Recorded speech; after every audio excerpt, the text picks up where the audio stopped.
আজ আপনাদের একটি হৃদয় ছুঁয়ে যাওয়া মধ্যবিত্ত পরিবারের গল্প শোনাবো। মুভির নাম হচ্ছে হোম। এটি একটি মালায়ালাম সিনেমা। এই গল্পটি যে শুধুমাত্র একটি মধ্যবিত্ত পরিবারের গল্প এমনটি নয়। আপনিও যদি একটি মধ্যবিত্ত পরিবারের সন্তান হয়ে থাকেন, এই গল্পের কোথাও না কোথাও আপনি নিজেকেও খুঁজে পাবেন। গল্পের শেষটা হয়তো আপনার চোখের কোণে পানি নিয়ে আসবে, হয়তো আপনি কাঁদবেন। তবে কথা দিচ্ছি, সেই কান্না শুধুমাত্র কষ্টের হবে না, তার মধ্যেও এক আনন্দ খুঁজে পাবেন। তো কথা না বাড়িয়ে চলুন মুভির মূল গল্পে যাওয়া যাক।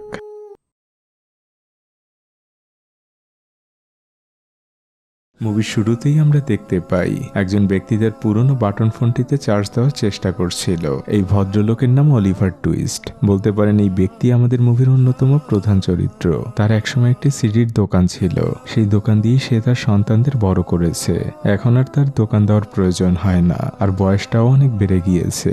এখন বাড়ির টুকটাক দেখাশোনা করেই তার দিন পার হয়। অলিভার টুইস্টের বাবাও তার সাথে থাকে। আর এই যে ভদ্রমহিলাকে দেখতে পাচ্ছেন, সে হচ্ছে অলিভার টুইস্টের ওয়াইফ। তার নাম কুটি আম্মা। সেও একসময় একটি ছোট চাকরি করত, কিন্তু শ্বশুর আর ছেলেদের দেখাশোনা করার জন্য সেই চাকরিটাও সে অনেক আগেই ছেড়ে দিয়েছে।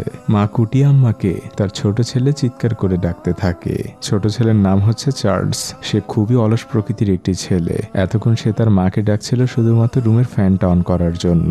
চার্লসের মা তার ছোট ছেলেকে অনেক বকাবকি করে, কারণ সে দেখতে পায় চার্লসের টেবিলে অনেকগুলো চায়ের কাপ রয়েছে, সেগুলো সে তার মাকে দিয়ে আসেনি। এসব বিষয় নিয়ে মা তার ছোট ছেলের উপরে খুবই হতাশ। মা তখন একটি রুমের দিকে তাকিয়ে বলে, এই রুমটা কেন অগোছালো? যদি ও আসে তাহলে ও কোথায় ঘুমাবে? তখন ছোট ছেলে চার্লস চিৎকার করে বলে, তোমার বড় ছেলে কখনোই এখানে আসবে না, সে তার নিজের জীবন নিয়ে অনেক ব্যস্ত। আর ঠিক তখনই বাসার একমাত্র অ্যাকুয়ারিয়ামটি ভেঙে একদম চুরমার হয়ে যায়। আর এই শব্দ শোনার সাথে সাথে চার্লসও দৌড় দেয় সেদিকে, কারণ চার্লস অনেকদিন ধরেই একটি ডেইলি ব্লগিং চ্যানেল খোলার চেষ্টা করছে। তাই এই মুহূর্তটাও তার জন্য একটি কন্টেন্ট। ঘটনা এখান থেকে চলে যায় 220 কিলোমিটার দূরে। একটি ফোন বেজেই চলেছে, আর ফোনের মালিক ঘুমাচ্ছিল। কিছুক্ষণ পরে সে ফোন ধরে। এই ব্যক্তি হচ্ছে অলিভারের বড় ছেলে অ্যান্টনি। সে একজন মুভির স্ক্রিপ্ট রাইটার। গত 2 বছর আগে তার লেখা একটি মুভি খুবই হিট করেছিল, আর তারপর থেকে সে এমন আলাদা বাসা নিয়ে একাকী থাকে। সে অনেকদিন ধরেই একটি নতুন গল্প লিখছে, আর সেই জন্যই প্রডিউসার তাকে বারবার কল দিচ্ছিল, কিন্তু অ্যান্টনি তাকে মিথ্যে কথা বলে। মূলত অ্যান্টনির কাজের প্রতি কোনো মন নেই। যেহেতু তার একটু নামডাক হয়ে গিয়েছে, তাই সে সবসময় এখন ফেসবুক আর ইনস্টাগ্রামে বিজি থাকে। সে মানুষের সামনে শো অফ করে সে খুব পারফেক্ট একজন মানুষ, আর এই সোশ্যাল মিডিয়ার অ্যাডিকশন তাকে তার কাছ থেকে অনেক দূরে রেখেছে। কিছুক্ষণ পর দেখা যায় বাধ্য হয়ে আজ প্রডিউসার অ্যান্টনির বাসায় নিজেই চলে এসেছে। অ্যান্টনি কিছুটা ইতস্ত হয়ে যায়। প্রডিউসার অ্যান্টনিকে বলে, লাস্ট 2 বছর ধরে আমি তোমার পিছনে স্ক্রিপ্টের জন্য ঘুরছি, তোমাকে টাকাও অ্যাডভান্স দিয়েছি, এমনকি আমাদের ছবির নায়ক বিশালকেও 70 লাখ টাকা অ্যাডভান্স দিয়েছি। অ্যান্টনি প্রডিউসারকে বুঝে আমি একদম শেষ মুহূর্তে আছি, জাস্ট একটা ক্লাইম্যাক্স বাকি। এই জরুরি কথার মাঝেও অ্যান্টনির ফোনে বারবার মেসেজ এসেই যাচ্ছিল, আর অ্যান্টনি সেই মেসেজগুলোকে রিপ্লাই করছিল। প্রডিউসার বুঝেছে যে অ্যান্টনি আসলে কতটা এডিক্টেড হয়ে গিয়েছে। তার এই সোশ্যাল মিডিয়া ছাড়া কোনো দিকেই মনোযোগ নেই। প্রডিউসার তখন অ্যান্টনিকে বলে, আমি নায়ক বিশালকে ফোন করছি, তাকে তুমি 2 দিনের মধ্যে স্ক্রিপ্ট দেখাবে। অ্যান্টনি তখন প্রডিউসার ফোনে কথা বলা অবস্থায় তাকে রিকোয়েস্ট করে 1 সপ্তাহের জন্য। প্রডিউসার নায়ক বিশালকে 1 সপ্তাহের কথাই বলে, কিন্তু এরই মাঝে অ্যান্টনির ফোনে তার গার্লফ্রেন্ড প্রিয়ার ভিডিও কল আসে। প্রিয়া অ্যান্টনির উপরে খুবই রেগে আছে, কারণ অ্যান্টনি সারাদিন অনলাইনে থাকলেও প্রিয়ার ফোন রিসিভ করে না। প্রডিউসারের সকল বিষয় দেখে খুবই বিরক্ত হচ্ছিলেন। সে যখন পানি খেতে যায়, তার বিরক্তির মাত্রা আরো বহুগুণে বেড়ে যায় অ্যান্টনির নোংরা রুম দেখে। সে এবার এসে অ্যান্টনিকে বলে, তুমি নিজেকে পরিবর্তন করো, না হলে তোমার স্ক্রিপ্ট লেখা কখনোই শেষ হবে না। আচ্ছা, তুমি তোমার প্রথম স্ক্রিপ্টটা কোথায় লিখেছিলে? তুমি এই বাসা ছেড়ে সেখানে চলে যাও, কারণ স্ক্রিপ্ট লেখার পেছনে পরিবেশটাও অনেক বড় একটি ফ্যাক্ট। অ্যান্টনির তখন মনে পড়ে যায় সেই 2 বছর আগের কথা। সে তার বাসায় বসে তার প্রথম স্ক্রিপ্টটি লিখেছিল। অ্যান্টনি আর এক মুহূর্ত দেরি করে না। সে তার গাড়ি নিয়ে বেরিয়ে পড়ে বাড়ির দিকে। যার পথে যখন সে মোবাইলটি হাতে নেয়, সে তার ছোট ভাই জোসেফের ব্লগ দেখতে পায়, আর সাথে সাথে সে তার বাড়িতে থাকা বাবাকে কল করে। অলিভার তার ছেলে অ্যান্টনিকে সবকিছু খুলে বলছিল, কিন্তু সে অ্যান্টনিকে জিজ্ঞেস করে যে সে এত কিছু কিভাবে জানলো। অ্যান্টনি বলে, তোমার ছোট ছেলে চার্লস স্টোরি দিয়েছে। বাবা তখন বলেন, এই স্টোরিটা আবার কি? অ্যান্টনি বলে, ও তুমি বুঝবে না, এটা এটা বলে অ্যান্টনি ফোন রেখে দেয়। প্রতিদিনের মতো আজও অলিভার তার ছোটবেলার বন্ধু সুরিয়ার সাথে হাঁটতে বেরিয়েছে। বন্ধু সুরিয়াও জানে যে তার বাড়ির অ্যাকুয়ারিয়ামটা ভেঙে গিয়েছে, কিন্তু কিভাবে অলিভার খুবই অবাক হয়। তখন বন্ধু সুরিয়া তার ফোনটি বের করে তার ছোট ছেলে জোসেফের ব্লগ দেখায়। অলিভার অনেক হাসতে থাকে। এরই মধ্যে সুরিয়ার মেয়ে বিদেশ থেকে কল করে। তারা ভিডিও কলে কথা বলছিল। মোবাইলের মাধ্যমে এভাবে ভিডিও কল করা যায়, এই বিষয়টা অলিভারকে আরো বেশি অবাক করে। এরই মধ্যে অলিভারের ফোনে কল আসে, তাকে এক্ষুনি বাসায় যেতে হবে। অলিভার বাসায় যেয়ে খুবই সারপ্রাইজড হয়। তার বড় ছেলে অ্যান্টনি বাসায় ফিরে এসেছে। বাবার মনটা ব্যাকুল হয়ে আছে তার ছেলের সাথে কথা বলার জন্য, কিন্তু অ্যান্টনি ফোনে অন্য কোথাও কথা বলছিল, তাই সে তার বাবাকে অতটা পাত্তা দিচ্ছিল না। কিন্তু বাবা তার বড় ছেলের চারপাশেই ঘুরঘুর করতে থাকে। আসলে অলিভার সবসময় চায় তার ছেলেরা তাকে বন্ধু ভাবুক, কিন্তু ছেলেরা তো এখন বড় হয়ে গিয়েছে, তারা তাদের নিজেদের জীবন নিয়ে ব্যস্ত। অ্যান্টনি তার ছোট ভাই চার্লসের সাথে দেখা করে। এরপর তারা সবাই মিলে রাতের খাবার খেতে বসে। খাবার টেবিলে বাবা অ্যান্টনিকে জিজ্ঞেস করে, পিয়ার বাবা মায়ের সাথে আমরা কবে কথা বলতে যাব?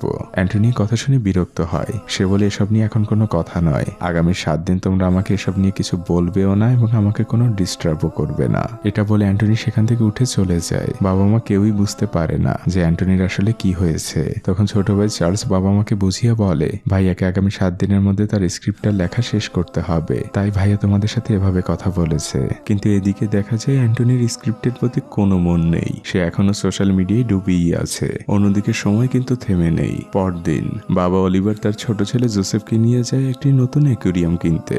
বাবা দোকানে যেয়ে তার ছোট ছেলেকে বলে, তুই তোর বড় ভাইকে একটা কল দে, ও অ্যাকুয়ারিয়ামটা পছন্দ করে দিক। জোসেফ তার বড় ভাই অ্যান্টনিকে ভিডিও কল দেয়। বাবা অলিভারের প্রথম তার সন্তানের সাথে ভিডিও কলে কথা বলছে। এই বিষয়টা নিয়ে সে খুবই এক্সাইটেড ছিল, তাই সে দোকানদারের সামনে মাছের অ্যাকুয়ারিয়ামের কথা বাদ দিয়ে নানান টপিকে কথা বলছিল, যে বিষয়টা অ্যান্টনিকে বিব্রত করছিল। অ্যান্টনি বিরক্ত হয়ে তার ছোট ভাই জোসেফকে বলে, বাবাকে নিয়ে দোকানের বাইরে যাও। পরদিন অ্যান্টনি তার গার্লফ্রেন্ড পিয়ার সাথে দেখা করতে যায়। পিয়া অ্যান্টনির উপরে খুবই রেগেছিল। অ্যান্টনি পিয়ার রাগ ভাঙানোর চেষ্টা করছিল। এর মধ্যে পিয়ার ফোনে একটি কল আসে। এটি ছিল পিয়ার বেস্ট ফ্রেন্ডের কল, কিন্তু অ্যান্টনি এই ছেলেটিকে মোটেও পছন্দ করে না। আর পিয়া এখন অ্যান্টনির সাথে সেই বেস্ট ফ্রেন্ডের বাসায় যাচ্ছে। এটা শুনে অ্যান্টনি খুবই রেগে যায়। সে প্রিয়াকে বলে যে তোমার ওর বাসায় যাওয়ার কি দরকার? পিয়া বলে, আর কয়েকদিন পরেই আমার বাবার 50তম জন্মদিন, আমি চাই বাবাকে উইশ করে একটি ভিডিও বানাতে। অ্যান্টনি বলে, ওই ছেলে আবার কি ভিডিও বানাবে? তখন প্রিয়া বলে, তাহলে তুমি বানিয়ে দাও। অ্যান্টনি কিছুটা থমকে যায়, তারপর বলে, আচ্ছা ঠিক আছে, আমিই বানিয়ে দিব। বাসায় ফিরে অ্যান্টনি তার বাবা মাকে দিয়ে সেই ভিডিও তৈরি করে। আর এই ভিডিও এডিটের দায়িত্ব পড়ে ছোট ভাই চার্লসের উপরে। বাবা অলিভার ছেলেদের রুমে আসেন। সে তার ছোট ছেলের ল্যাপটপে নিজেকে দেখতে পেয়ে খুবই খুশি হয়। এরপরে সে তার বড় ছেলের কাছে আসে। বাবা অ্যান্টনির হাতে একটি মোবাইলের বিজ্ঞাপনের কাগজ দেয় আর বলে, দেখো তো এখান থেকে কোন মোবাইলটা আমার জন্য ভালো হবে। আমার উচিত তোমাদের সাথে তাল মিলিয়ে চলা। এত বড় একজন ডিরেক্টরের বাবা আমি, যুগের সাথে তাল না মেলালে হয়? কিন্তু অ্যান্টনি তার বাবার কথায় তেমন পাত্তা দিচ্ছিল না। সে একটি বই পড়ছিল। তখন বাবা লক্ষ্য করেন বইয়ের মলাটের উপরে অ্যান্টনির হবু শ্বশুরের ছবি। সে তার ছেলে অ্যান্টনিকে বলে, আরে এ তো জোসেফের ছবি। অ্যান্টনি বলে, হ্যাঁ এটা তার বায়োগ্রাফি। বাবা বলেন, এটাকে তো কোথাও দেখলাম না। অ্যান্টনি বলে, এটা তার 50তম জন্মদিনে মুক্তি পাবে। তখন বাবা অলিভার বিড়বিড় করে বলে, মানুষের টাকা থাকলে কত ভাবেই না শো অফ করে। এটা শুনে ছেলে অ্যান্টনি কিছুটা রেগে যায়। সে তার বাবাকে বলে, একটি বই লেখা এত সহজ না, এর পেছনে অনেক কষ্ট করতে হয়। বাবা অলিভার তখন বলেন, আমিও একটু চেষ্টা করলে এমন একটি বই লিখতে পারবো। অ্যান্টনি এবার তার বাবাকে খুবই তাচ্ছিল্য করে বলে, জোসেফ আঙ্কেল তোমার থেকে 10-12 বছরের ছোট, কিন্তু তার জীবনে অনেক স্ট্রাগলের গল্প রয়েছে। অনেক সফল একজন ব্যক্তি সে। তোমার জীবনে ওই সিডির দোকান ছাড়া এমন কি গল্প রয়েছে যা দিয়ে তুমি বই লিখতে চাও? তোমার লেখার মতো তেমন কোনো গল্প নেই। তুমি যদি তোমার জীবন নিয়ে বই লিখতে যাও তাহলে হয়তো এই বইয়ের অর্ধেক পেজের মধ্যেই তোমার গল্পটা শেষ হয়ে যাবে। বড় ছেলের এই কথায় বাবা অলিভার খুবই অপমান বোধ করেন। তিনি আর এক মুহূর্ত ওই রুমে থাকেন না। কষ্টগুলোকে বুকের মধ্যে চাপা দিয়ে তিনি ওই রুম থেকে তাড়াতাড়ি বেরিয়ে যান। বাইরে এসে নিজের চোখের পানির সাথে কষ্টগুলোকে হালকা করার চেষ্টা করেন অলিভার, কিন্তু ছেলের বলা কথাগুলো তার কানে বারবারই প্রতিধ্বনি হচ্ছিল। পুরোটা রাত সে শুধু পাইচারি করে। পরদিন অলিভার তার বন্ধু সুরিয়াকে সবকিছু খুলে বলে। সুরিয়া অলিভারকে বলে, তুই আজ বাসায় যে একটু ঠান্ডা মাথায় চিন্তা করে দেখ, জীবনে আসলেই তুই কোনো এক্সট্রাঅর্ডিনারি কাজ করেছিস কিনা যেটা তুই তোর ছেলেদের বলতে পারিস। ওই দিন রাতে ঝুম বৃষ্টি হচ্ছিল। অলিভার অনেকক্ষণ বৃষ্টির মধ্যে হাঁটে। তারপর সে তার রিডিং টেবিলে এক ঘোরের মধ্যে হারিয়ে যায়। তার কোনো একটি স্মৃতি মনে পড়ে আর তখনই তার ঘুমটা ভেঙে যায়। আশেপাশে সে কাউকেই দেখতে পায় না। সে সাথে সাথে তার বন্ধু সুরিয়াকে ফোন করে জানায়, আমি খুঁজে পেয়েছি আমার জীবনের গল্প। সুরিয়া তার বন্ধুকে ঝাড়ি দেয়, বলে যে এত রাতে তুই ফোন করেছিস এই কথা বলতে, আমি তো ভেবেছি তুই মরেই গিয়েছিস। সুরিয়া ফোন রেখে দেয়। অলিভার আজ মনে মনে বড্ড খুশি, সে তার সন্তানদেরকে শোনাতে পারবে সেও জীবনে এক্সট্রাঅর্ডিনারি কিছু করেছে, যেগুলো তার সন্তানদের বাবার প্রতি গর্ববোধ করাবে। অলিভারের খুশিটা দ্বিগুণ হয়ে যায় যখন সে তার ছোট ছেলের মাধ্যমে জানতে পারে তার বড় ছেলে অ্যান্টনি তার জন্য মোবাইল অর্ডার করেছে, ছেলে বাবাকে সারপ্রাইজ দিবে। এটা ভেবে বাবা মনে মনে কি পরিমাণে খুশি হয় সেটা ভাষায় প্রকাশ করার মতো ছিল না। অলিভার এক মুহূর্ত দেরি না করে এই খুশির সংবাদ জানাতে সে তার বন্ধু সুরিয়ার বাসায় চলে যায়। সে সুরিয়াকে সবকিছু খুলে বলে যে তার বড় ছেলে তাকে সারপ্রাইজ দিবে, তাই সে মোবাইল অর্ডার করেছে। এরপরে অলিভার সুরিয়াকে জানায় সে আসলে তার জীবনের কোন ঘটনাটি তার বড় ছেলেকে বলতে চায়। সুরিয়ারও তখন মনে পড়ে যায়, কারণ ওই ঘটনার মধ্যে সুরিয়াও ছিল। সে বলে, আরে হ্যাঁ, আমি তো ভুলেই গিয়েছিলাম, আমরা তো জীবনে অনেক এক্সট্রাঅর্ডিনারি একটি কাজ করেছি। তুই এক্ষুনি বাসায় যে অ্যান্টনিকে ওই ঘটনার কথা খুলে বল, দেখবি অ্যান্টনি তোকে নিয়ে কতটা গর্ব করছে। অলিভার আর দেরি না করে বাড়িতে চলে যায়। অ্যান্টনি তার রুমেই ছিল, সে তার ল্যাপটপ আর ফোন নিয়ে বিজি। বাবা তার ছেলেকে কিছু একটা বলতে চায়, তখন অলিভার তার ছেলে অ্যান্টনির উদ্দেশ্যে বলে, তুমি গতকাল রাতে বলেছিলে না আমার জীবনে বলার মতো কোনো গল্প নেই? আমার জীবনে একটি এক্সট্রাঅর্ডিনারি গল্প আছে, আজ আমি তোমাকে সেই গল্পই শোনাবো। কিন্তু অ্যান্টনির বাবার কথায় কোনো মনোযোগ নেই, তার সকল মনোযোগ ফোন আর ল্যাপটপের মধ্যে। এরই মধ্যে অ্যান্টনির ফোনে প্রিয়ার ভিডিও কল আসে। প্রিয়া জিজ্ঞেস করে, তুমি কি মোবাইলটা অর্ডার করেছো? অ্যান্টনি বলে, সকালেই অর্ডার করে দিয়েছি, আর খুব লেটেস্ট একটি ফোন অর্ডার করেছি, দেখো তোমার বাবার অনেক পছন্দ হবে। এদিকে পিছে বসে থাকা অলিভারের মুখটা চুপসে যায়। সে ভেবেছিল তার ছেলে থেকে সারপ্রাইজ দেওয়ার জন্য ফোন অর্ডার করেছে, কিন্তু এই সারপ্রাইজ ছিল অ্যান্টনির শ্বশুরের জন্য, বাবার জন্য নয়। বেচারা অলিভার আবারও খুবই লজ্জা পায়, সে চুপচাপ সেখান থেকে চলে যায়। এরপর অলিভার তার বন্ধু সুরিয়াকে নিয়ে যায় স্থানীয় একটি ছোট মোবাইলের দোকানে। সেখান থেকে মাত্র 4000 টাকা দিয়ে 2GB র্যামের একটি ফোন কিনে সে। বন্ধু সুরিয়া অলিভারকে ফেসবুক খুলে দেয় আর তাকে ভিডিও কল দিয়েও দেখায়। অলিভার খুবই খুশি হয়। বন্ধু সুরিয়া অলিভারকে বলে, এখনো তুই তোর গল্পটা অ্যান্টনিকে বলতে পারিসনি। অলিভার যখন বাসায় ফিরে আসে, তার কিছুক্ষণ পরে একটি ডেলিভারি বয় আসে বাসায়। অ্যান্টনি তার পরিবারকে উপহার দেওয়ার জন্য অনলাইন থেকে কিছু জিনিস অর্ডার করেছে। অ্যান্টনি সেটা রিসিভ করে সবাইকে ডাকে। অ্যান্টনি সবার গিফট বুঝিয়ে দেয়, আর সবার শেষে সে তার বাবাকে উপহার দেয় খুব ভালো একটি ফোন। বাবা অলিভার একদম হতভম্ব হয়ে যায়, সে যেন নিজের চোখকেই বিশ্বাস করতে পারছে না। ঠিক এমন একটি মুহূর্তে অলিভারের কিছুক্ষণ আগে কেনা ফোনটি বেজে ওঠে। অলিভার যখন সেই কম দামি ফোনটি পকেট থেকে বের করে, সেটি দেখে বড় ছেলে অ্যান্টনি খুবই হতাশ হয়, কারণ সে তার বাবাকে সারপ্রাইজ দিতে চেয়েছিল। কিন্তু বাবা অলিভার ছেলের দেওয়া নতুন ফোনটি ব্যবহার করতে শুরু করে, সে আর তার পুরনো ফোনটি ইউজ করে না। পরদিন অ্যান্টনির পুরো পরিবার আর পিয়ার পুরো পরিবার যায় একটি শপিং মলে শপিং করতে, পিয়ার বাবার বার্থডে উপলক্ষে। সবাই ড্রেস ট্রায়াল দিচ্ছিল। পিয়ার বাবা জোসেফ অলিভারকে বলে তার একটি ছবি তুলে দিতে।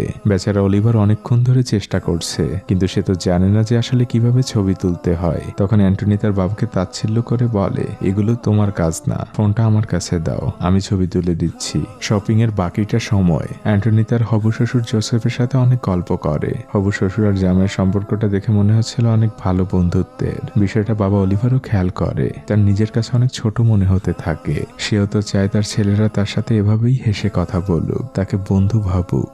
বাড়ি ফেরার পথেও অ্যান্টনি তার হবু শ্বশুরের অনেক প্রশংসা করে, আর এই সকল কিছু শুনে অলিভারের মনে হচ্ছিল সেই হয়তো বাবা হিসেবে পারফেক্ট না। আর এদিকে দেখা যায় অলিভারকে দেওয়া প্রডিউসারের 7 দিন শেষ হয়ে গিয়েছে। প্রডিউসার অ্যান্টনিকে ভয়েস মেসেজ পাঠিয়েছে আগামীকাল অবশ্যই স্ক্রিপ্ট নিয়ে নায়ক বিশালের সাথে দেখা করার জন্য।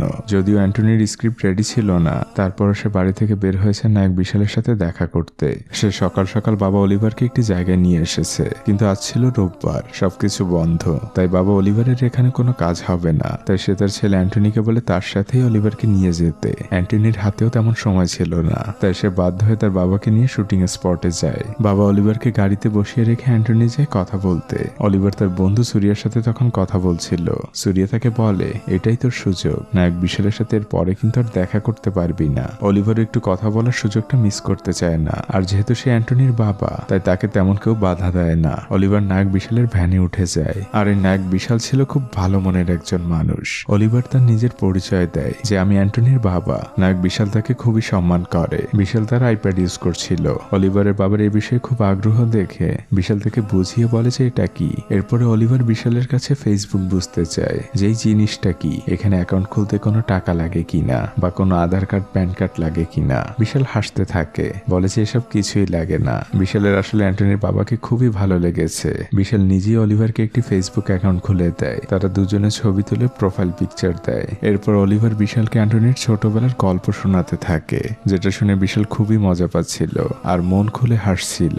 আর এতক্ষণে সবার কাছে অলিভারের খোলা নতুন ফেসবুক অ্যাকাউন্টের রিকোয়েস্ট চলে গিয়েছে। বাবার প্রোফাইল পিকচার দেখে অ্যান্টনির চোখ কপালে উঠে যায়। সে সাথে সাথে বিশালের ভ্যানে প্রবেশ করে। বাবাকে ভ্যানের মধ্যে দেখে অ্যান্টনি খুবই বিরক্ত, কিন্তু সে তার বাবাকে তেমন কিছু বলে না। বিশাল অ্যান্টনিকে বসতে বলে, আর বিশাল অ্যান্টনিকে এটাও বলে, তোমার বাবা খুব সহজ সরল একজন মানুষ, আর সে খুব ভালো গল্প বলতে পারে। তোমার উচিত তোমার বাবার কাছ থেকেও অনেক কিছু শেখা। অ্যান্টনি তেমন কথা না বাড়িয়ে বিশালকে গল্প শোনাতে শুরু করে, কিন্তু কিছু সময়ের মধ্যেই বোঝা যায় বিশালের কাছে আসলে এই গল্পটি ভালো লাগছে না। আর অন্যদিকে আমরা দেখতে পাই এই বোরিং গল্প শুনে অলিভার ঘুমিয়ে ঘুমিয়ে নাক ডাকছে। বাবার এই কাজের জন্য অ্যান্টনি বিশালের কাছে সরি বলে। অ্যান্টনি আরো কিছুক্ষণ গল্প পড়ে শোনায়। তারপর বিশাল অ্যান্টনিকে থামিয়ে দেয় আর বলে, এই গল্প আমি অন্য একদিন শুনবো। আমার মনে হচ্ছে তুমি গল্প থেকে অনেক দূরে, তোমার গল্পে যেন সেই দমটা নেই। অ্যান্টনি তার বাবাকে নিয়ে বাড়ি ফিরে আসে। অ্যান্টনি খুবই রাগান্বিত ছিল। বাসায় ঢোকার পরই ব্যাংক ম্যানেজারের কল আসে। অ্যান্টনির রাগে ফোনটিকে একটি আছাড় মারে। মা তার স্বামী অলিভারকে জিজ্ঞেস করে যে কি হয়েছে। অলিভার বলে, আমি ঘুমিয়েছিলাম, তাই আমি কিছু বলতে পারবো না। এরই মধ্যে অলিভারের ফোনটা বেজে ওঠে। মা কুটিয়াম্মা বারবার অলিভারকে ফোনটা সাইলেন্ট করতে বলে, কিন্তু অলিভার তো ফোন সাইলেন্ট করতে পারে না। সে অনেকভাবেই চেষ্টা করছিল, আর অনেকটা চেষ্টার পরে সে ফোনটাকে সাইলেন্ট করার পরিবর্তে ফেসবুক লাইভে চলে যায় আর ফোনটা তার পকেটে রেখে দেয়, যেখান থেকে অ্যান্টনিকে স্পষ্ট দেখা যাচ্ছিল।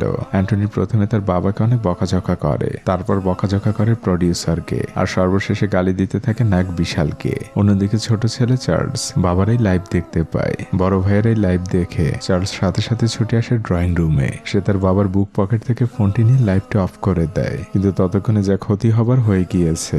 লাইভটি পুরো ভাইরাল হয়ে গিয়েছে। কিছুক্ষণের মধ্যে অ্যান্টনির ফোনে প্রডিউসারের কল আসে। সে অ্যান্টনিকে তার বাড়িতে ডেকে পাঠায়। বিশালের ভক্তরা অ্যান্টনির উপর খেপে গিয়েছে, তাই তারা অ্যান্টনির কোনো মুভি দেখতে চায় না। তাই প্রডিউসার অ্যান্টনিকে তার মুভি থেকে বাদ দেয়। আর প্রডিউসার অ্যান্টনিকে এটাও বলে, হয়তো তোমার সাথে বিশাল কোনোদিনই কাজ করবে না, নিজেকে পরিবর্তন করো। অ্যান্টনি এক বুক ভরা হতাশা নিয়ে বাড়ি ফিরতে থাকে। তার সাথে যে কি হচ্ছে সে নিজেও বুঝতে পারছে না। অ্যান্টনি আর বিশালের এই বিষয়টি টিভিতেও দেখানো হচ্ছিল। বাবা অলিভার মনে মনে অনেক কষ্ট পাচ্ছিলেন। তার জন্যই সকল কিছু হয়েছে। তিনি কোনোভাবেই নিজেকে ক্ষমা করতে পারছিলেন না। আজ রাতেই বাবার চোখে কোনো ঘুম নেই। রাতের বেলা অ্যান্টনি যখন পানি খেতে ওঠে তখন সে দেখতে পায় তার বাবা তখনও জেগেছিল। অ্যান্টনি তার বাবাকে জিজ্ঞেস করে, তুমি এখনো কেন ঘুমাচ্ছ না? বাবা অলিভার বলে, কি করে ঘুমাই বলতো, আমার জন্য তোর ক্যারিয়ারটা শেষ হয়ে গেল, এই সব কিছু হয়েছে আমার জন্য। অ্যান্টনি তার বাবাকে তেমন কিছু বলে না। সে শুধু বলে, তুমি এসব নিয়ে ভেবো না, তবে মোবাইলটাকে একটু সামলে রেখো। পরদিন সকালবেলা অলিভারের বন্ধু সুরিয়া যখন বাসা থেকে বের হয়, সে তার বাসার সামনে অলিভারকে ঘুমন্ত অবস্থায় দেখতে পায়। সুরিয়া তার বন্ধুকে বলে, তুই আমাকে না ডেকে এখানে কেন ঘুমাচ্ছিস? অলিভার তখন বলে, ও তেমন কিছু না, তুই আমাকে একটু উপকার কর, আমার ফোন থেকে ফেসবুক নামক জিনিসটা চিরদিনের জন্য বাদ দিয়ে দে। সব নষ্টের মূল তো ওই জিনিসটা। সুরিয়া বলে, দেখ, কোনো কিছু বাদ দেওয়া সমাধান না, তুই এটাকে ভালোভাবে ইউজ করা শেখ, তাহলে দেখবি আর কোনো সমস্যা থাকবে না। এর মধ্যেই সুরিয়ার মেয়ে বিদেশ থেকে কল করে। সে অলিভারের সাথে কথা বলতে চায়। সুরিয়ার মেয়ে অলিভারকে বলে, আঙ্কেল, আপনি একটু কষ্ট করে বাবাকে নিয়ে একজন মানসিক ডাক্তারের কাছে যাবেন। বাবাকে আমি আর মা কয়েকদিন ধরেই বলছি, কিন্তু সে কারো কথা শুনতেই রাজি না, তাই দায়িত্বটা আপনাকে দিলাম। পরদিন অলিভার তার বন্ধু সুরিয়াকে নিয়ে ডক্টর ফ্রাঙ্কলিন নামক একজন মানসিক ডাক্তারের কাছে যান, কিন্তু সুরিয়া ডক্টরের উপরে খুবই বিরক্ত। সে আর এই ডক্টরকে দেখাতে চায় না। অলিভারও যেহেতু লাস্ট কয়েকদিন ধরে একটু মানসিক ট্রমার মধ্যে রয়েছে, তাই সেও একটু ডক্টর ফ্রাঙ্কলিনের সাথে কথা বলতে চায়। আর সে তার সমস্যার কথা খুলে বলে যে সে রাতে ঘুমাতে পারে না। ডক্টর বলে, চিন্তা করবেন না, আমি আপনার সমস্যার সমাধান করে দিচ্ছি। ডক্টর একটি কাগজ অলিভারের সামনে দেয় আর বলে, আপনার পছন্দের ছবিটি এখান থেকে টিক চিহ্ন দিন। এরপর ডক্টর অলিভারকে নিয়ে তার যোগা ক্লাসে যায়। অলিভার এই সকল কিছু করতে খুবই এনজয় করছিল।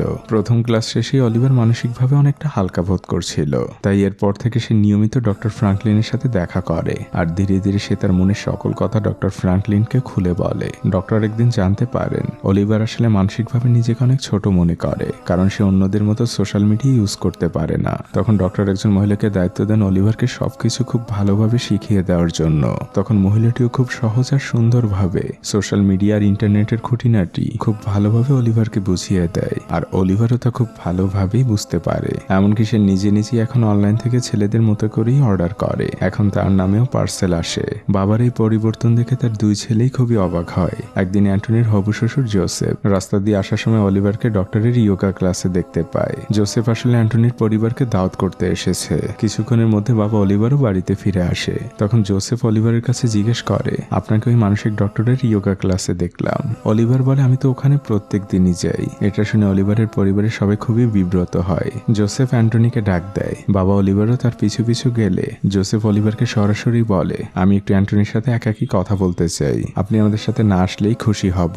এই কথায় বাবা অলিভার মনে মনে অনেক কষ্ট পান, কিন্তু সে কিছুই বুঝতে দেয় না। হবু শ্বশুর অ্যান্টনিকে বুঝিয়ে বলে, এভাবে বসে থাকলে তো হবে না, তোমাকে লাইফে আরো অনেক কিছু করতে হবে, সো মুভ অন।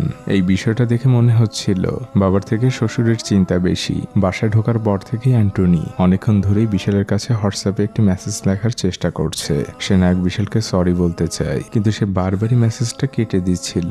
এরপর অ্যান্টনি তার হবু শ্বশুরের কাছে সাজেশন চায় যে সে কি করতে পারে। জোসেফ অ্যান্টনিকে বলে, হোয়াটসঅ্যাপে মেসেজ লেখার থেকে তুমি হাতে একটি চিঠি লেখো, আর সেখানে তুমি বিশালের কাছে ক্ষমা চাও, দেখবে বিশাল তোমাকে মাফ করে দিবে। হবু শ্বশুরের পরামর্শ অনুযায়ী অ্যান্টনি চিঠি লিখতে বসে, কিন্তু তার কাছে তার নিজের হাতের লেখাই ভালো লাগছিল না। তাই সে তার বাবাকে অনুরোধ করে চিঠিটি লিখে দেওয়ার জন্য।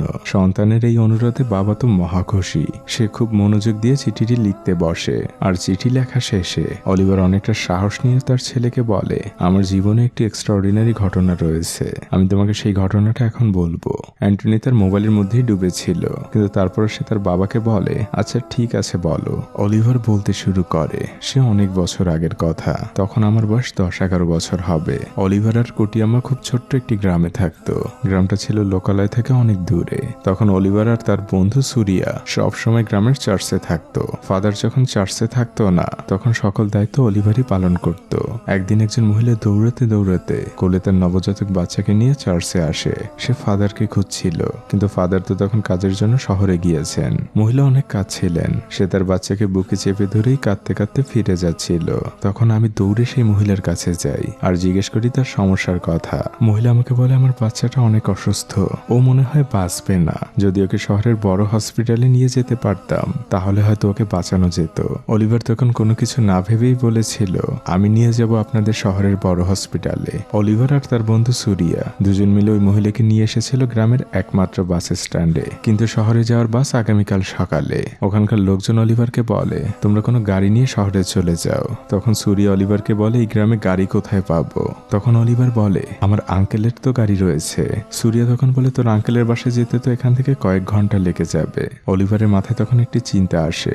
জঙ্গলের পথ দিয়ে তারা নদীর দিকে আগাতে থাকে। কাছাকাছি পৌঁছালে সুরিয়া বলে, নদীর পানি যে পরিমাণে ঠান্ডা, এই নদী পার হতে গেলেই তো বাচ্চাটি মারা যাবে। তখন অলিভার আর সুরিয়া মিলে বড় একটি রান্নার হাড়ি ম্যানেজ করে, আর সেই হাড়িতেই মা আর তার নবজাতক বাচ্চাকে বসিয়ে দেয়। আর দুই বন্ধু মিলে নদীর মধ্যে দিয়ে হাড়ি টেনে চলতে থাকে। তখন সন্ধে হয়ে গিয়েছে।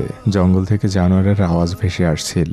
বড় এক জঙ্গলি হাতির পালও নেমেছিল নদীতে, কিন্তু তারা সকল বাধা উপেক্ষা করে সেই আঙ্কেলের বাসায় পৌঁছায়। আর তারপর সেই গাড়ি নিয়ে রওনা হয় শহরের দিকে। কিন্তু পথের মধ্যেই তারা অনেক লোকের ভিড় দেখতে পায়। অলিভার আর সুরিয়া তখন গাড়ি থেকে বের হয় কি হয়েছে দেখার জন্য।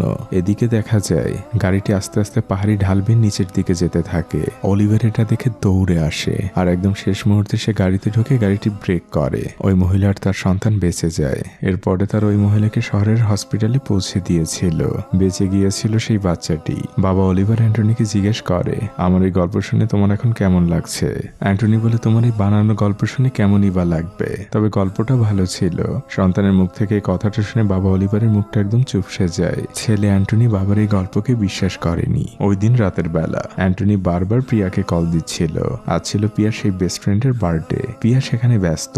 পিয়া একবার ফোন ধরলেও পিয়ার সেই বেস্ট ফ্রেন্ড অ্যান্টনিকে কিছুটা অপমান করে ফোনটি রেখে দেয়। পিয়ার ফোন থেকেই বার্থডের গান চালানো হচ্ছিল লাউড স্পিকারে। এদিকে অ্যান্টনির এই বিষয়টা খুবই ইগোতে লেগেছে। সে বারবারই পিয়াকে কল দিচ্ছিল। পিয়া কয়েকবার কেটে দেওয়ার পরে ফোনটা রিসিভ করে, আর ওই লাউড স্পিকারেই অ্যান্টনি পিয়ার সেই বেস্ট ফ্রেন্ডকে প্রচন্ড গালাগালি করে। পিয়ার বেস্ট ফ্রেন্ড লজ্জায় সেখান থেকে চলে যায়। পিয়াও অনেক লজ্জা পেয়েছে। আর এই পুরো বিষয়টা নিয়ে অ্যান্টনি আর পিয়ার মধ্যে তুমুল ঝগড়া হয়, যেটা বাবা অলিভারও দেখতে পায়। অলিভার তার ছেলেকে নিয়ে অনেক চিন্তা করে। আর পরদিন সে ডক্টর ফ্রাঙ্কলিনের সাথে দেখা করে, আর অ্যান্টনির সকল বিষয় তাকে খুলে বলে। তখন ডক্টর ফ্রাঙ্কলিন অলিভারকে বলে, আপনার ছেলের সাথে আসলে একটি চোর রয়েছে। চোরের কথা শুনে অলিভার কিছুটা অবাক হয়। ডক্টর বলে, ভয়ের কিছু নেই, এই চোর এখন বেশিরভাগ মানুষের সাথেই রয়েছে। সেটা হচ্ছে এই স্মার্টফোন। এই চোর আমাদের জীবন থেকে মহামূল্য মূল্যবান সময় চুরি করছে, আমরা সেটা বুঝেও বুঝি না। অ্যান্টনি যদি কিছুদিন এই চোর থেকে নিজেকে দূরে রাখতে পারে তাহলে সে তার কাজে ফোকাস দিতে পারবে, তখন তার মানসিকতাও এমন থাকবে না।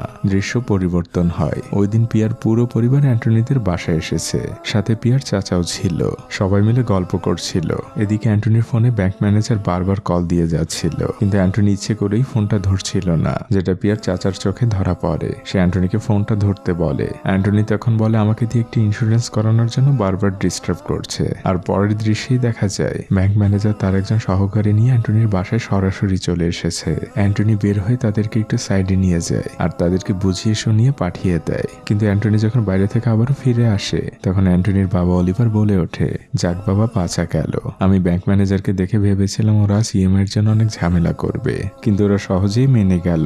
অ্যান্টনির মুখটা তখন মুহূর্তের মধ্যেই শুকিয়ে যায়, কারণ সে কখনোই চায়নি যে তার হবু শ্বশুরবাড়ির লোকজন জানুক তাদের এই বাড়ি লোন নিয়ে করা, যেটা এখনো পরিশোধ হয়নি। অ্যান্টনির তার বাবার উপরে প্রচন্ড রাগ হচ্ছিল, কিন্তু সে তার রাগকে কন্ট্রোল করে একটু দূরে যেয়ে বসে। বাইরে ঝুম বৃষ্টি হচ্ছিল। অলিভার সকল দরজা জানালা আটকে দিচ্ছিল। সে অ্যান্টনিকে উদ্দেশ্য করে বলে, সব সময় তো মোবাইলের মধ্যে ডুবে থাকো, এই বজ্রপাতের সময় না হয় এটা থেকে 5 মিনিট দূরে থাকো। কিন্তু অ্যান্টনি তার বাবার কথায় কোনো কান দেয় না। সে আপন মনে তার মোবাইল ইউজ করতে থাকে। অ্যান্টনির শ্বশুর তখন অলিভারকে বলে অ্যান্টনি আবারও বিশালের সাথে কাজ করার সুযোগ পেয়েছে। তখন বাবা অলিভার বলেন অ্যান্টনির এত কিছুই করা লাগতো না, যদি অ্যান্টনি ফোনটা কম ইউজ করে স্ক্রিপ্ট লেখায় মন দিত। বাবার এই কথা শুনে অ্যান্টনি এবার খুবই রেগে যায়। সে বলে আমার সকল কিছুর জন্য তুমি দায়ী, তোমার বোকামি দায়ী, আমার ক্যারিয়ার তুমি নষ্ট করেছিলে। ছেলের এই আকস্মিক কথায় বাবার মুখটা একদম চুপসে যায়। সকলের মাঝে বসে সে কি করবে বুঝে উঠতে পারছে না। দূর থেকে মা কুটিয়াম্মা বিষয়টি লক্ষ্য করে। স্বামীর জন্য তার প্রচন্ড মায়া হচ্ছিল, সেই সাথে নিজ সন্তানের উপর প্রচন্ড রাগ, কিন্তু সেই রাগ সে নিজের মনের মধ্যেই পুষে রাখছিল, কারণ বাসাবর্তী মেহমান। কিন্তু ছোট ভাই চার্লস এসে যখন তার মাকে বলে সবাই এত চুপচাপ কেন, নিশ্চয়ই মা তুমি অথবা বাবা কোনো বোকামি কথা বলেছো। এবার মা তার ছোট ছেলের উপর চিৎকার করে ওঠে, বলে হ্যাঁ আমরা বোকা বলেই তোমাদের দুজনকে ছোটবেলা থেকে কষ্ট করে বড় করেছি। তোমাদের দুজনের ধারণা তোমরা স্বর্গ থেকে একদম বড় হয়ে পৃথিবীতে এসেছো, তোমাদের বড় করতে আমাদের কোনো কষ্ট হয়নি। পুরো বাসার পরিবেশটা হঠাৎ করেই অন্যরকম হয়ে যায়। জোসেফ তখন বলে আমরা এখন বাড়ি যাই। অলিভার বলে এই বৃষ্টির মধ্যে। জোসেফ বলে এই বৃষ্টি থামার নয়। এরপর পিয়ার পুরো পরিবার সবাই বৃষ্টির মধ্যেই বাড়ি চলে যায়। বৃষ্টি তখনও থামেনি। অ্যান্টনি তার ফোনটা স্ক্রল করেই যাচ্ছিল। বাসার সবাই একদম চুপচাপ, যে যার মতো করেই কাজ করে যাচ্ছিল। পরদিন ছিল জোসেফের বার্থডের দিন। অ্যান্টনিদের পুরো পরিবার সবাই মিলে একসাথে এসেছে। বাবা অলিভার পড়েই যাচ্ছিল। তখন ছেলে অ্যান্টনি শক্ত করে তার বাবাকে ধরে। পিয়া অ্যান্টনির পরিবারকে স্বাগতম জানায়। সবাই মিলে অনেক মজা করে। এরপরে জোসেফের কেক কাটা হয় আর সবশেষে সেই বইয়ের মোড়ক উন্মোচন। জোসেফ সবাইকে জানায় তার বইয়ের কভারে থাকা ছবিটি কোনো তোলা ছবি নয়, এটা তার মা তাকে এঁকে দিয়েছে। আর জোসেফ তার এই বই লেখার পেছনে সকল ক্রেডিট তার মাকেই দেয়। জোসেফ আবার তার হাতে থাকা মাইকটা তার মায়ের হাতে দেয় সবার উদ্দেশ্যে কিছু কথা বলার জন্য। জোসেফের মা বলতে শুরু করে আমি অনেক বছর হয়ে গিয়েছে কোনো ছবি আঁকিনি, কারণ যখন আমি ছবি আঁকার জন্য তুলিটা হাতে নিতাম তখন আমার চোখের সামনে ভাসত এক ফ্রেশতা তুল্য মানুষের চেহারা। জোসেফ তখন অনেক ছোট। আমি একদিন পেইন্টিং করছিলাম, তখন হঠাৎই জোসেফ পেইন্টিং এর কেমিক্যালকে খাবার মনে করে খেয়ে ফেলে, যেটা ছিল এক প্রকার বিষ। জোসেফ প্রায় মারাই যাচ্ছিল।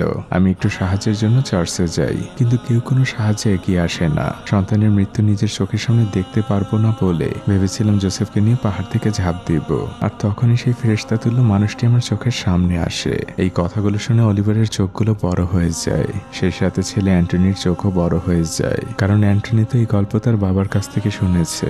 এটা তার বাবারই গল্প, যেটাকে সে মিথ্যে মনে করেছিল। বয়স্ক মহিলাটি আরো বলে সেই ছেলেটি আর তার বন্ধু মিলে আমাকে আর জোসেফকে হিমশীতল পানির মধ্যে দিয়ে একটি পাত্রে করে নিয়ে যায়। পথে অনেক বিপদ ছিল। তারপর ছেলেটি তার চাচার একটি গাড়ি ম্যানেজ করে, আর সেই গাড়িটিও প্রায় খাদেই পড়ে যাচ্ছিল, কিন্তু শেষ মুহূর্তে সেই ছেলেটি আমাদের আবারও বাঁচায়। অ্যান্টনি তার বাবার মুখের দিকে বারবার তাকাচ্ছিল। অলিভারের চোখে পানি, এদিকে অ্যান্টনির চোখেও পানি। মহিলাটি আরো বলতে থাকে সেই ছেলেটিকে আমি অনেক খুঁজেছি, কোথাও পাইনি। মৃত্যুর আগে শুধু আমার একটাই শেষ ইচ্ছা, সেই ফেরেশতা তুল্য মানুষটিকে একবার হলেও দেখতে চাই। অ্যান্টনি প্রিয়াকে বলতে যাচ্ছিল, তখন বাবা অলিভার চোখের ইশারায় ছেলেকে নিষেধ করে। অ্যান্টনির আজ তার বাবার প্রতি বড্ড গর্ব হচ্ছে। এই মহান একজন বাবাকে সে কতই না তাচ্ছিল্য করেছে। অনুষ্ঠান শেষে তারা যখন সবাই মিলে গাড়িতে ফিরছিল, অ্যান্টনির কানেও তখন বাবার প্রশংসাগুলোই ভাসছিল। আর এদিকে বাবা অলিভারের বুকটা এখন আগের থেকে অনেকটা প্রশস্ত হয়ে গিয়েছে, কারণ তার ছেলের মনে তাকে নিয়ে গর্ব হচ্ছে। আর একজন বাবার থেকে বেশি কি চাই বলুন। বাসায় এসে অ্যান্টনি তার বাড়িটাকে সেই ছোটবেলার মতো করেই ফিল করছে। বাবা অলিভার এসে ছেলের পাশে বসেন। অ্যান্টনি কিছুক্ষণ চুপ থেকে বাবার কাঁধে হাত রাখে আর বাবাকে একটি চুমু দিয়ে দেয়। এর থেকে সুন্দর মুহূর্ত আর কি হতে পারে। মাকুটি আমার চোখে পানি। অলিভারও তার ছেলেকে একটি চুমু দিয়ে দেয়। এই পরিবারের সবাই এখন অনেক খুশি। পরদিন অ্যান্টনি কাগজে নিজের সকল দোষ নিয়ে লিখতে বসে আর লেখা শেষে তার একটি ছবি তুলে সে ফেসবুকে আপলোড দেয়। সেখানে অ্যান্টনি লিখেছিল, ডিরেক্টর হবার আগের অ্যান্টনি আর এখনের অ্যান্টনি এক না। আমি ফেমাস হবার পর থেকে সোশ্যাল মিডিয়ায় দেখানোর চেষ্টা করতাম আমি একজন পারফেক্ট মানুষ।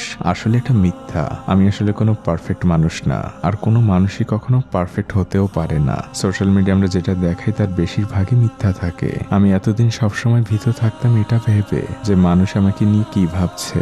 আসলে সোশ্যাল মিডিয়া আমরা সবাই অভিনয় করি। আমাদের সত্যিকারের পরিচয়টা থাকে আমাদের ঘরে, যেখানে আমাদের অভিনয় করতে হয় না, যেখানে চিন্তা করতে হয় না যে মানুষ আমাকে নিয়ে কি ভাবছে। আর এই সোশ্যাল মিডিয়ার অ্যাডিকশনে আমরা সেই ঘর আর ঘরের মানুষগুলোকেই ভুলে যাই। অ্যান্টনির এই সরল স্বীকারোক্তিতে সবাই অনেক খুশি হয়। পরের দৃশ্যেই দেখা যায় জোসেফের মা অ্যান্টনিদের বাসায় এসেছে। অলিভার জোসেফের মাকে দেখে থমকে যায়। মূলত বাবা নিষেধ করা সত্ত্বেও অ্যান্টনি সবকিছুই প্রিয়াকে বলেছিল। জোসেফের মা অলিভারের সামনে হাত জোর করে তার প্রতি কৃতজ্ঞতা প্রকাশ করে। অলিভারের চোখে পানি। সে কি বলবে বুঝে উঠতে পারছে না। অ্যান্টনিও তার চশমাটা খুলে চোখের কোণে থাকা পানিটা মোছে। অলিভারের মুখে এক প্রশান্তির হাসি। আর এই কান্না জড়ানো খুশির মুহূর্তের মধ্যে দিয়েই এই মুভিটি এখানেই শেষ হয়ে যায়। এই মুভি নিয়ে আমি কিছু বলবো না, তবে একটি কথা বলবো, আমার বাবা গরিব হোক, আনস্মার্ট হোক, অশিক্ষিত হোক, সে আমারই বাবা। নিজের বাবাকে ছাড়া পৃথিবীর অন্য কোনো ব্যক্তিকে আমরা বলতে পারবো না যে এই ব্যক্তিটা আমার বাবা। এই বটবৃক্ষ নামক বাবাকে লাস্ট কবে জড়িয়ে ধরেছেন আমাকে অবশ্যই কমেন্টে জানাবেন।